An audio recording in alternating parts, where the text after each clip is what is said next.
Boa tarde, então, pessoal. Obrigado pela presença. Hoje nós vamos ter a palestra da professora Lucinéia. A professora Lucinéia é professora aqui do campus desde 2013. Ela fez a sua licenciatura, ela fez mestrado e doutorado em São Carlos, não é isso? Ela trabalha na parte de filmes, mas ela trabalha sobretudo na parte de educação. Aqui no campus ela dá aula na parte de educação e hoje ela vai apresentar um pouco sobre essa parte dessa vertente que ela fala. Obrigada pela presença, obrigada pelo convite aos coordenadores dessa disciplina. Como a professora Laura falou, eu atuo no curso de Ciências na área de ensino, tá? Então eu vou falar um pouquinho para vocês sobre essa área de ensino. Sou do LNH, sou credenciada no PECMA, que é um programa de ensino de ciências e matemática do nosso campus, e também coordeno junto com a professora Valéria o ensino de vocês. Conheço o Renato, porque a gente já tivemos em alguns momentos no Articulações, e não lembro o seu nome, mas já atuei com você também, não é? Foi no PECMA? Foi no ensino de ensino? Não, foi na minha outra graduação. Não, foi. Bom, vamos lá. Quando eu fui convidada para fazer essa palestra, eu não sabia, nesse seminário, né? Não sabia muito bem o que falar.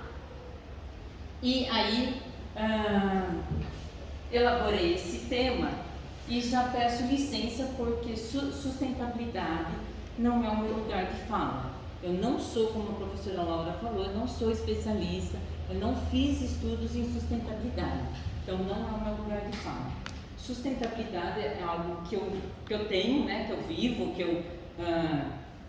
que está no meu comportamento, nas minhas atitudes, mas não é a minha linha de pesquisa e nem meu lugar de fala, então peço licença para isso. E aí, eu falei desse título, né, foi um título que eu elaborei, mediações e ações, e aqui eu não vou dar uma lista de ações sobre o que faz o ensino em sustentabilidade, não esperem isso, né? Não é sobre isso que nós vamos falar. E aqui eu também coloquei a princípio, para a gente entender um pouco o tema, de mediações e ações, mediar no sentido de intervir cerca dele. Então aqui eu tenho um indivíduo, cidadão, que ele precisa conhecer e atuar na sociedade, no meio ambiente, e aí o ensino de ciências é o que vai intervir e fazer esse processo, tá? E eu estou falando para vocês que o ensino de ciência, então, ele torna-se uma ferramenta, um caminho para isso. E aí, o ensino de ciências é para quem e para quê? Para quem que a gente tem que fazer o ensino de ciências? Para todos? Para quê? Para que a gente tem ensino de ciências? E aí, pensando no cidadão, na pessoa, né, no cidadão comum, onde que esse cidadão ele vai atuar em relação às ciências e à tecnologia?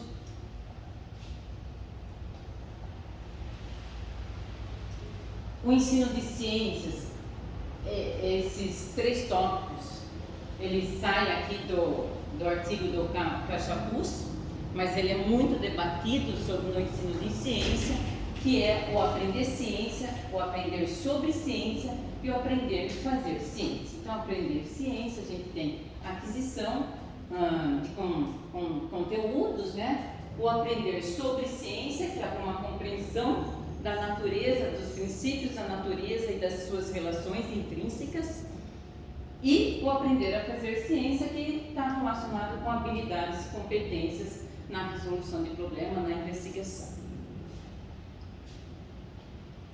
E aí eu tenho um sumário, que o meu seminário vai seguir mais ou menos esse sumário, tá? Então, tem sobre isso. Não sei se vocês repararam, mas tem mais de 40 slides, não ficam nervosos, porque são slides que vão ser passados bem rapidamente, então tá tranquilo, tá bom?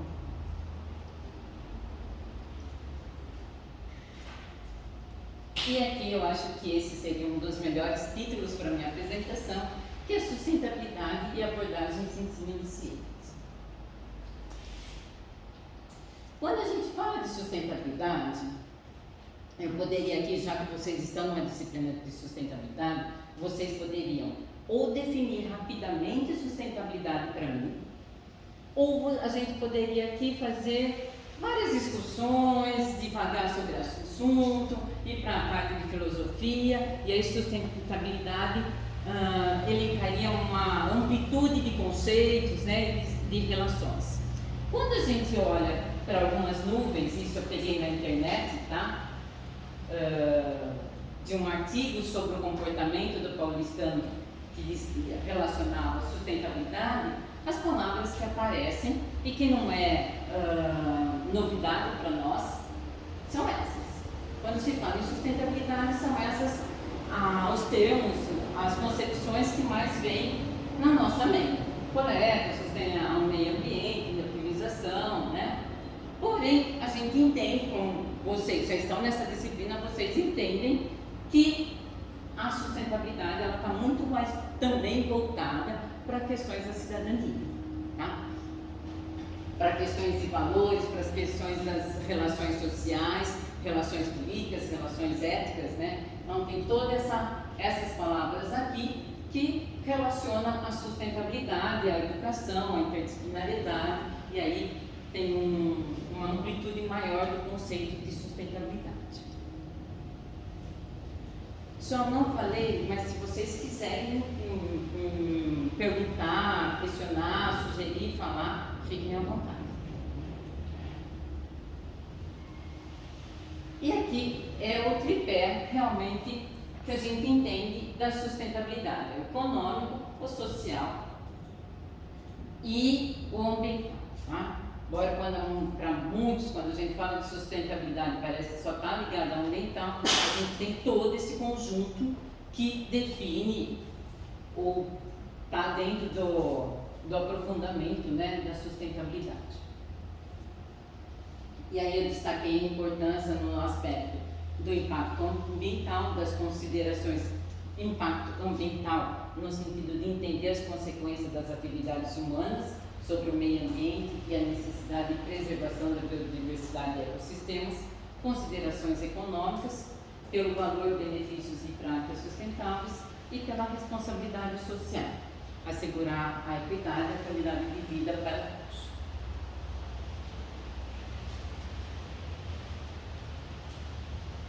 Aqui a gente tem quais os objetivos de integrar a sustentabilidade, a conscientização, desenvolvimento de um pensamento crítico, promover práticas sustentáveis e encorajar aprendizagens interdisciplinares. A gente vai estar falando mais sobre esses objetivos que estão integrados com os objetivos educacionais. Alguém sabe me dizer qual que é o principal objetivo, o que pauta o principal objetivo da educação?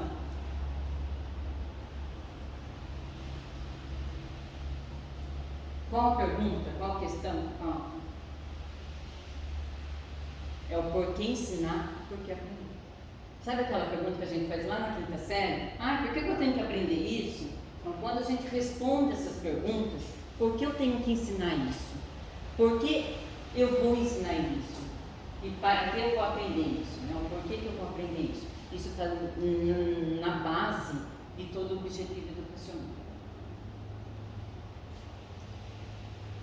E aqui a gente vai começar a falar dessas abordagens pedagógicas da sustentabilidade. Então, a sustentabilidade eu coloquei aqui ciência, tecnologia e o indivíduo, pautando toda aquela nuvem de palavras, aqueles termos, o que a gente já viu nos slides anteriores. Sobre sustentabilidade, eu estou resumindo aqui com esses 3 tópicos: ciência, tecnologia e cidadão, lembrando que o cidadão está interagindo com outros cidadãos, a relação entre os indivíduos aqui e onde ele vive, como ele vive, também relaciona, afeta, ele influencia onde ele vive, como ele vive e a sociedade também afeta a ciência e tecnologia. Então percebem aqui que as minhas setas são setas duplas, porque tanto a ciência e tecnologia vai afetar a sociedade quanto o inverso, quanto vice-versa. E aí a gente tem aí um dos conceitos mais falados no ensino de ciência, a alfabetização científica. Normalmente a gente fala de alfabetização científica e para por aí, né, os artigos referenciais do ensino de ciências vai falar de Cicerone, Foucault, sobre a alfabetização científica. A gente não é algo novo, tá? A alfabetização científica, por exemplo, a gente tem as categorias de STEM. As categorias de STEM, ele coloca a alfabetização científica em 3 pontos: alfabetização científica básica, alfabetização científica cultural e alfabetização científica prática ou cívica, tá? Alfabetização científica básica seria o básico mesmo, o aprender ciências para a gente saber se alimentar, para a gente saber ter atitudes do cotidiano, a se alimentar e a saúde, por exemplo, como que é o processo de um leite sem lactose, com lactose, porque usar um óculos com reflexo, sem reflexo, são decisões básicas do dia a dia. Então, aprender ciências nessa alfabetização científica básica compreenderia saber lidar com a alimentação, cuidar de uma criança, saúde, termos assim. Alfabetização científica cultural é um conhecimento que está relacionado à cultura mesmo, a saber, por exemplo, como as estrelas surgiram, né? Então é um processo muito mais cultural. E a alfabetização científica crítica é a que a gente está mais interessado, porque é a que faz com que o cidadão ele possa ter argumentos e fundamentação para tomar decisão. E aí, mas eu não vou estar usando nenhum desses autores que eu mencionei, nem a Cicerone, nem Foucault e nem o Shen. Eu fiz um breve resumo aqui, eu vou estar usando o Euler, porque ele vai realmente falar da alfabetização científica tecnológica. A alfabetização científica tecnológica ela pode ser entendida como popularização da ciência, divulgação científica, democratização da ciência. Percebe que esses termos aqui eles têm um certo distanciamento. Há uma distância entre democratizar a ciência e apenas fazer uma divulgação da ciência. Tá? E nessa alfabetização científica tecnológica, a gente tem uma abordagem mais reducionista e uma abordagem ampliada. Essa abordagem mais reducionista, ela está relacionada ao apoio do desenvolvimento tecnológico e muito mais relacionada ao que Euler chama de mitos, né? Que é a neutralidade da ciência, ou a ciência como uma salvação das estruturas, né? Tipo, então, muitas vezes a gente menciona, isso está comprovado cientificamente. Como muito antigamente se mencionava, ou em outras esferas, se mencionava assim, está na Bíblia, acredite. Comprovado cientificamente é como se a gente mencionasse, está na Bíblia, como se fosse uma crença. Então, ele parte desse princípio que é essa superioridade dos modelos e decisões tecnocratas, a perspectiva salvacionista, esse determinismo tecnológico é um mito. Mas a gente não vai falar muito sobre isso. Meu interesse maior está aqui na perspectiva problematizadora e ideológica. Nessa perspectiva, a gente vai falar de uma alfabetização científica que é pautada em Paulo Freire. É uma pautada em Paulo Freire porque ela é ideológica, porque ela respeita o conhecimento do aluno, os saberes do aluno, os saberes do professor, e ela também é problematizadora, porque ela leva a questionar problemas do cotidiano, da vida real, e a fazer essa problematização, tá? Quando a gente fala de alfabetização no nível de Paulo Freire, no ensino de ciências a gente usa um outro termo também para alfabetização científica, mais utilizado por Elon Morgan, que é letramento científico.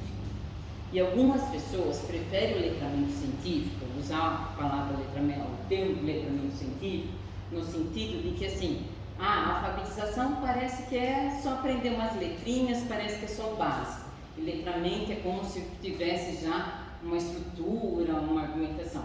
Isso quando a gente vai para a fundamentação de Paulo Freire, isso cai por terra no sentido de que assim, para Paulo Freire, a alfabetização é uma emancipação, tá? Então, no básico da ciência, aprender o básico da ciência não vai fazer com que o indivíduo tenha essa emancipação. Tá? Então, a alfabetização é no sentido sim de saber argumentar e ter conhecimento para isso, tá? Dessas decisões críticas. E aí a gente tem aqui, eu marquei para você, né, problematizar as relações CTS. Toda vez que eu falo CTS, é ciência, tecnologia e sociedade, tá? Respeitar os saberes do educando, do educador, formação de cidadania e objetivos educacionais. Conhecimentos em tecnologia não são desenvolvidos isoladamente, mas são moldados por considerações econômicas, éticas e sociais.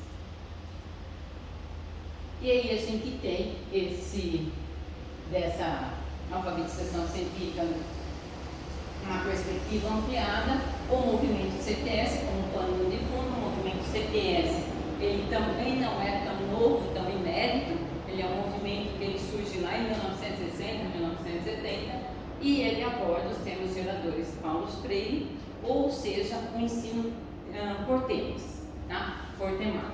Então ele vai ter o tema e o ensino vai ser a partir desse tema. E a gente tem vários autores que vão falar sobre isso, como o Cine também vai falar sobre isso. Então, o ensino, a lógica do ensino, ela é organizada a partir do tema.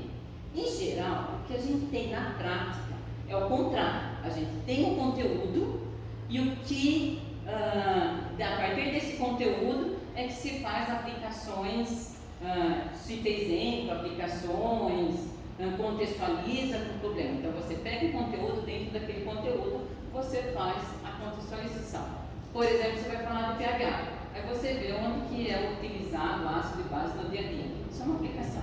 Ao contrário, a gente tem uma problematização. O que ele está propondo é você ter uma problematização e a partir dessa problematização você ter os conteúdos curriculares. Tá? É essa a organização.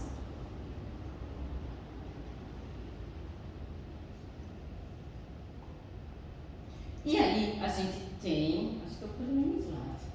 No próprio artigo que eu citei para vocês, ele fala dessa investigação temática, que na verdade tem as primeira, segunda e terceira etapa, que é na verdade uma identificação. Ele vai identificar qual que é o tema de interesse da turma, tá? Da classe. Ele vai ter que identificar esse tema de interesse. A partir da identificação desse tema de interesse, se reúne, percebe que eu grifo aqui a palavra uma equipe interdisciplinar para tratar sobre essa problematização, para tratar sobre esse tema. Então, não vou tratar o tema só na área da química ou só na área da biologia. Vou tratar o tema na área de ciências humanas, na biologia, na química, na física e envolvendo uma equipe, tá? Uma equipe interdisciplinar. Além dessa metodologia que foi citada num dos artigos que eu deixei para vocês, o que a gente tem de mais comum são aprendizagens ao PBL, aprendizagens baseadas em problemas, né? Aprendizagens baseadas em inquérito e aprendizagem experiencial. Então, a partir do momento que você está no meio, naquele contexto, você passa a aprender, tá? É o aprender fazendo, a aprendizagem experiencial. A abordagem CTS, que é uma abordagem que eu no seminário ele vai comentar, ele sustenta que todo o processo da aprendizagem começa com o envolvimento pessoal com problemas do mundo real sobre os quais o aluno tem curiosidade. Em geral, a maior parte dos artigos que vão tratar de abordagem CTS, eles gostam muito, tratam muito da aprendizagem baseada em inquérito. A aprendizagem baseada em inquérito, de forma resumida, é quando você tem uma questão e você divide os alunos, um a favor dessa questão e outros contra, e eles têm que fazer esse inquérito para defender seus pontos de vista. Tá? Então, usa-se muito esse tipo de aprendizagem baseada em inquérito, faz com que o aluno pesquise e realmente ele consiga defender seu ponto de vista. Então, vai usar algumas. Ele parte de problemas do cotidiano.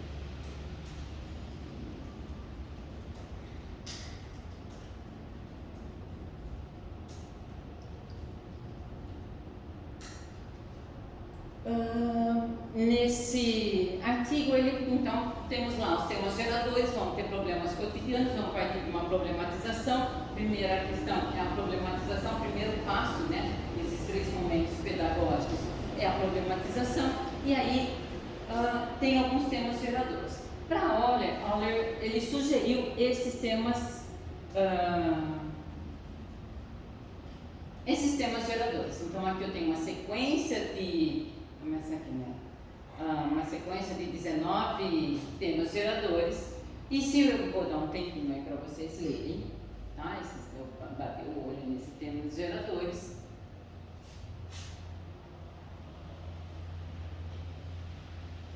E vocês vão ver que esses temas geradores que está aí pautando essa abordagem tem tudo a ver com sustentabilidade. Certo? Todos concordam com isso? Né? E aí a gente tem a sustentabilidade, então, que vai pautar o ensino de ciências, e o ensino de ciências que vai ajudar a sustentabilidade. Como que o ensino de ciências vai ajudar a sustentabilidade? Pela formação do cidadão, né? Ou por conhecimento científico, ou pela formação do cidadão, ou por ele conseguir atuar numa decisão científica, né? O conhecimento científico vai. Então a gente volta lá naquele primeiro slide e ele pergunta assim: para quem ensinar ciências? Eu posso fazer uma observação? Vamos.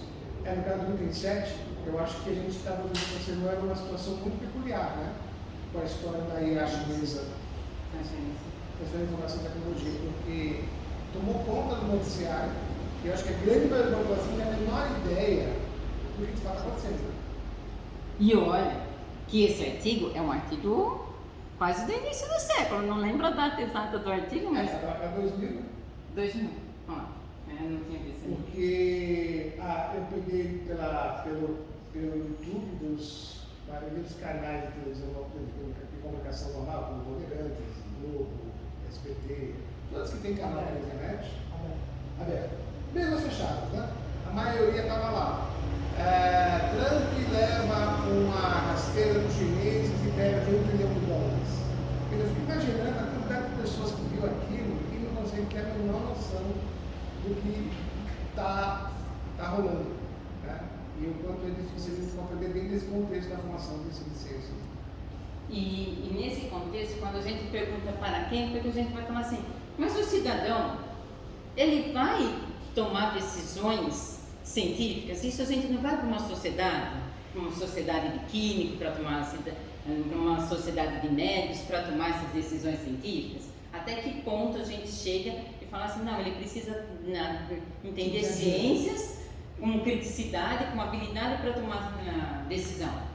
Mas a gente viu há pouco tempo, na pandemia, todo cidadão tomando decisões, né? E levando ou ao uso de algum medicamento, ao uso da vacina. A gente viu que o cidadão participa dessas decisões. E tem muitas vezes errado, né? Oi? Muitas vezes errado. Ou induzido errado. Né? E eu acho que nesse artigo também, ele cita aquele livro por causa da abordagem CTS, da Rachel, da Primavera Silenciosa, que parte do cidadão e não dos cientistas, né? Então ele faz porque assim, por isso, para não tomar decisões erradas, para não postar coisas erradas, a gente precisa do conhecimento de ciências. Não é tão simples, vai ser bem. Não é tão simples. Não é simples, não é. E aí tem, né, entre essa relação intrínseca entre a sustentabilidade e o ensino de ciência, desenvolvimento de um currículo baseado nas conexões entre ciência, tecnologia e sociedade, para que a educação se torne um contribuidor efetivo para resolver problemas da nação e melhorar a atuação da população de jovens nessa preocupação, principalmente agora que a gente tem esses problemas climáticos.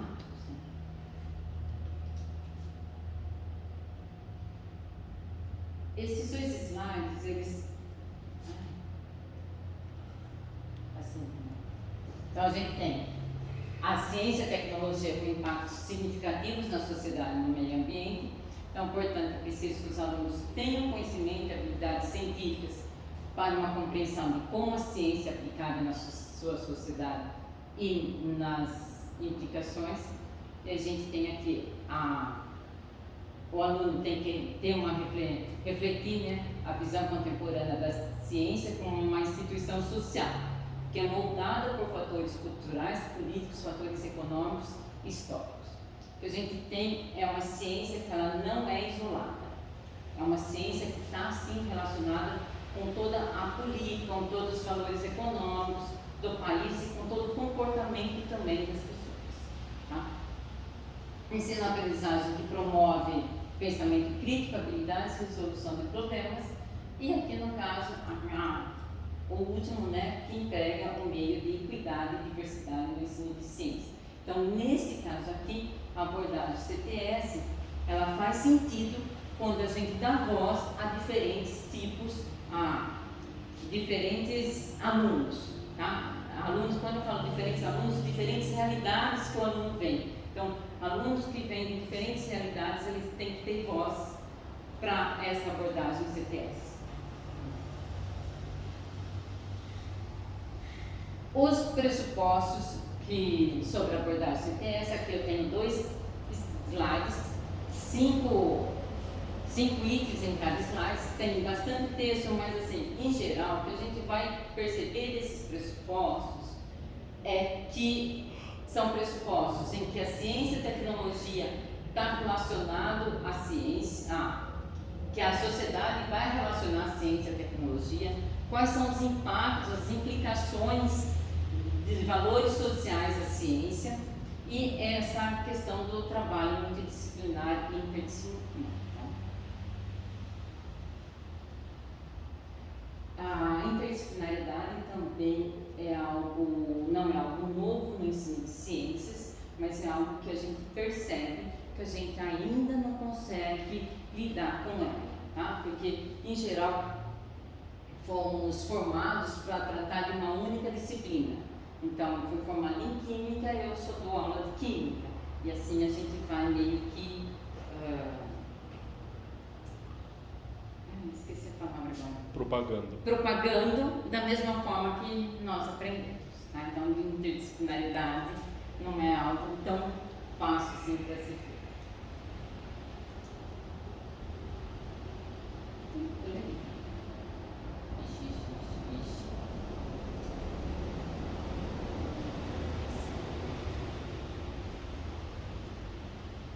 E aqui de novo, né, desses pressupostos são moldados por contextos históricos culturais. Eles falam bastante dos processos históricos mesmo, né, de como acontece, como surgiram as descobertas, como surgiu a ciência, em qual contexto social é que houve essas descobertas, as decisões políticas, intervenções do mercado, da indústria, né, conflitos e debates e negociações, benefícios e danos dos efeitos distribuídos entre os diferentes grupos sociais. Então, esses diferentes grupos sociais, como o Mauro comentou, a gente fica às vezes pensando assim, por que milionários defendem tanto a crise climática, né? E para outro grupo, um outro grupo tem tanto medo das crises climáticas. Exatamente por isso, porque a gente tem diferentes interesses aí que vão estar agindo no mesmo fator, a crise climática.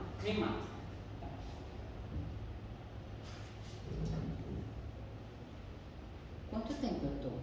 É o suficiente para continuar. Pode ficar no primeiro. 10+3. Abordagem CTS na educação é importante na educação científica, então, como eu disse, desenvolve pensamento crítico, incentiva considerações éticas, promove consciência social e apoia a aprendizagem interdisciplinar. Até aí tudo bem, já falei várias vezes esses termos e vocês já memorizaram não, já associaram, incorporaram esses conceitos, certo? Aí a gente tem aqui desafios e oportunidades. Então, o desafio por contratar para conseguir esse desenvolvimento, essa formação, desenvolvimento de pensamento crítico e tratar ciência e tecnologia dentro do ensino de ciência. A gente precisa de recursos e treinamento de professores. Isso é uma limitação, a gente não tem professores formados para trabalhar nessa temática e dessa forma interdisciplinar. A gente tem uma limitação e um fechamento, né, da grade curricular. Hoje a gente tem um novo ensino médio que realmente ele permite trabalhar com uma certa interdisciplinaridade, mas a forma como foi aplicado não segue as direções CTS, tá? Ele abre um pouco, mas ainda tem suas limitações, e a ausência mesmo do conhecimento. Essa ausência de conhecimento e conhecimento escolar, tá? Os conhecimentos da sala, o conhecimento de como, não é só o conhecimento, quando a gente fala conhecimento, parece que sempre é conhecimento de conteúdo de química, conteúdo de física. Não é só esse conhecimento, é conhecimento também da experiência escolar, de como funcionam as práticas pedagógicas, tá? E o aluno, o conhecimento desse processo. E de desafios e oportunidades, pensando agora, a gente estava falando dos desafios, das limitações, pensando agora das oportunidades, são abordagem CTS, ele vai permitir colaborações com comunidades locais, políticas institucionais e governamentais, engajamento e colaborações que permitem compartilhar melhores práticas e recursos. E aí eu tenho, desse engajamento, eu coloquei aqui para a gente avaliar essas práticas de ciências. Percebem que eu coloco práticas de ciência que vai desde o ensino fundamental até o ensino médio, por aí. Dessas práticas, então, se vocês olharem na internet, tudo isso parece que é uma prática de ensino de ciência, é uma prática com abordagem CTS, não é, tá? Porque a gente tem uma prática de abordagem CTS, eles estão mais nesses conceitos finais aqui, porque quando a gente olha isso daqui, o conceito CTS, ele tem a ação, ele está muito voltado para a ação. Então aqui você fala assim, olha, mas eu estou ensinando, né, como separar um lixo e tal, mas estou ensinando a usar DVA. Olha a contradição que tem nessa prática. Né? Quais são os efeitos do EVA para o meio ambiente? Então, na prática, ou mesmo aqui, olha, estou fazendo um brinquedo a partir do lixo, só que acabou a aula, esse próprio brinquedo também vai para o lixo. Então, não tem validade, tá? E aí sim, né, você vai ensinar a criança a tratar, a mexer na horta, a olhar para o meio ambiente, a voltar para um problema social, né? Aqui foi uma foto de planejamento urbano, então você vê que eles estão analisando uma problemática, tá? Então, tomar muito cuidado quando se fala de ensino de ciências, de eu estou fazendo isso, será que está mesmo? E será que o seu comportamento, será que você é um exemplo para tratar o ensino de ciências, né, na questão de práticas sustentáveis?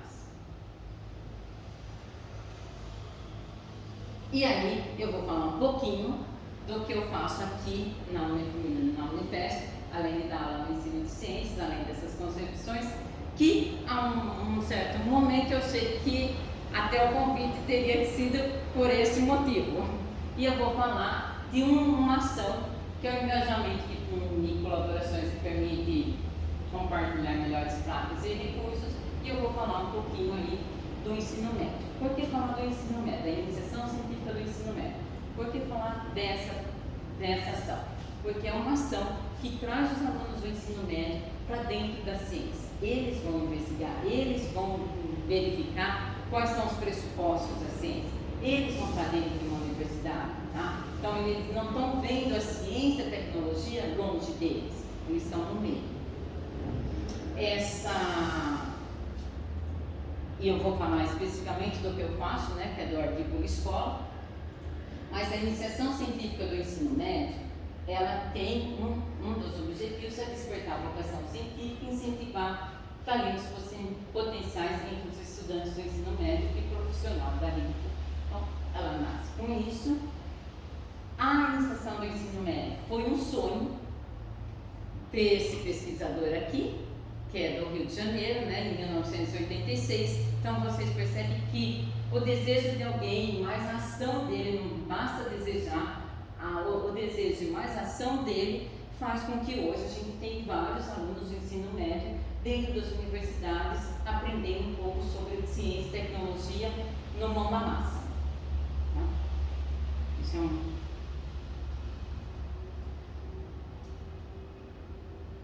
E aí, isso desde 1986 até o início do CERN, em 2003, 2004, essa iniciação científica do ensino médio tinha ficado voltada principalmente ao Rio de Janeiro, à Universidade Federal do Rio de Janeiro. E aí, em 2003, isso passa a ser uma política do Conselho Nacional de Desenvolvimento do CNPq e passa para todas as universidades. A diferença aqui na nossa universidade é que esse programa ele tem o apoio da rede de articulações, que na verdade na época era o programa Articulações, hoje ele se tornou uma rede. Qual que é o diferencial do Articula Escola, do PIBIC-EM na Unifesp e das outras universidades? Aqui a gente tem a orientação do professor da escola. Então o aluno do ensino médio, ele não vem sozinho fazer a iniciação científica, ele passa por um professor do ensino médio. Tá? E aí ele passa por um professor do ensino médio e ele vai ter o professor do ensino médio como orientador e um pesquisador daqui como orientador. A importância dessa inter-relação com a escola é porque faz também o pesquisador daqui ir para a escola, ir para a comunidade, tem um acesso, uma abertura, um acesso para o pesquisador para a escola. Quando o pesquisador também sai do seu laboratório e vai para a escola, ele também tem outras relações sociais que estão relacionadas aí com a sustentabilidade. Né? Por isso que... E aí a gente tem, nesse momento, tá? Esse projeto ele passa todo ano, ele tem algumas linhas de pesquisa. Nesse momento a gente tem todas essas linhas de pesquisas e todos esses professores. No caso aqui, o Daniel Rettori está junto com a Carol Valtier, e esse projeto está um pouco mais parado, tá? Mas eu trouxe três textos, né, desses projetos. Um principal pesquisador dessa linha é o professor Newton. Vocês estão na universidade, quando vocês perceberem que haverá uma palestra, um seminário do professor Newton, se tiverem oportunidade, vão ver, porque é muito bacana, ele fala muito sobre questões climáticas, sustentabilidade. Aproveitem a oportunidade, que é muito bom essas palestras do professor Newton. O professor Newton, ele atua numa escola de periferia, então ele escreve aqui todo o texto, todo em cima de ODS, né, quais são os ODS que o projeto cumpre, né? Ele vai lá olhar as áreas de mananciais, as questões climáticas, e ele também olha para uma questão de vulnerabilidade e risco, porque realmente essa escola de São Bernardo não é uma escola bem em periferia, os alunos atendidos, né, nessa linha de pesquisa. E aqui a gente vê realmente a abordagem CTS sendo colocada em prática, porque a gente percebe que os alunos vão olhar, eles vão para a cidade, eles olham as questões da cidade, eles fazem os levantamentos da problemática, aí eles vão para a escola, então eles realmente fazem eles fazem essa abordagem CTS, que eu acho que ela é um pano de fundo para a sustentabilidade. Uma outra linha é do professor Fábio Lopes. Eu não tenho fotografia, esse professor que começou nesse momento, e ele tem um projeto na mesma escola, na mesma região, né, na mesma escola, e é sobre nuvens e mudanças climáticas. Tá? Então ele faz com que os alunos olhem padrões das nuvens para entender as relações climáticas. Aí tem, eu acho que a conhecida de vocês, né, a Carol Valtier. A Carol Valtier, ela faz o projeto com Mulheres na Ciência e pensando mais na questão social do projeto. E o intuito dela é trazer a oportunidade de vivenciar, né, a contribuição feminina para a ciência e também fazer com que os alunos ingressem, né, nos cursos que nós oferecemos aqui na Unifesp. Ela está no projeto, ela é uma das primeiras professoras, ela está no projeto desde 2017. Aí tem outros projetos, né, que Invertebrados em Ação. Tem esse projeto que eu acho muito bacana, porque a gente tinha um laboratório que ele ficava dessa maneira, um laboratório bonito. É escola pública? É sim, senhor, escola pública. Um laboratório bonito, bem montado, tá? Só que não tinha, o professor não sabia, né, as práticas, e a professora Elisângela foi lá junto, e para cima do Carrefour, essa escola, fazer práticas pedagógicas junto com esses, de investigação, junto com esses alunos e aproveitar o uso desse laboratório. Aí tem o Lab para Todos, que era outra escola, mas essa escola é perto do Eldorado, que tinha um laboratório e não conseguiu usar o laboratório.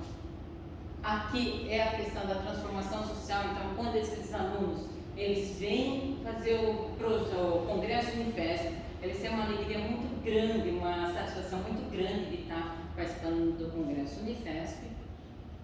Tem aqui os agradecimentos dele, que está no meio acadêmico. Bom, considerações finais do meu projeto, mas o que tudo isso tem a ver com a química, né? Porque eu achei que essa disciplina fosse uma disciplina mais voltada para a química, mas a gente também pode pensar o que tudo isso tem a ver com a farmácia ou com a engenharia, né? Ou com a engenharia, e qual é a relação de tudo isso com o meu projeto de pesquisa, se alguém aqui já está fazendo um projeto de pesquisa, mestrado ou mesmo de iniciação científica. Então, quando a gente olha para todos esses temas geradores, aí é vocês que me respondem, né? O que todos esses temas geradores têm a ver com o curso que vocês estão fazendo. Então, para mim é muito prático olhar e ver o que é que tem a ver com esses temas geradores. E aí, sobre qual é a relação de tudo que eu falei sobre a abordagem CTS, sobre a alfabetização científica, sobre a importância das relações sociais, das relações políticas, sociais, estarem sempre envolvido com ciência e tecnologia. Você estava nessa palestra? Sim. A palestra do início, né, do STU do ano passado, alguém aqui assistiu? O professor, ele fez toda uma abordagem. Você assistiu? Você não. No ano passado? Em 2024. 23. Ele vai falar, o projeto de pesquisa dele era identificar substância da cocaína na Baía de Santos. Então percebe que ele sai do problema da Baía de Santos, essa é a problematização. Aí ele vai falar da química dessa cocaína, toda dissolução, tal. Ele vai para a parte da biologia, porque ele trata essa cocaína em mexilhões, em espécies biológicas, e depois vai para a parte da sociedade para verificar por que tem tanto cocaína diluída nessas baías de sangue. Então, o projeto, a aula dele, pelo menos a aula que ele deu ali, né, a magna dele, o seminário dele, aborda todo o contexto de uma pesquisa científica, não só focada na parte científica, mas focada em todo o processo social, em toda a contextualização que envolve essa problemática. Tá? Então, quando vocês pensarem em projetos de pesquisa, também pensa qual a problemática, qual o envolvimento da sociedade com isso, qual a tecnologia, né? Pensar todo esse processo também. E aí, eu finalizo a minha apresentação, agradeço de novo a presença de vocês e estou aberta a dúvidas, perguntas, comentários.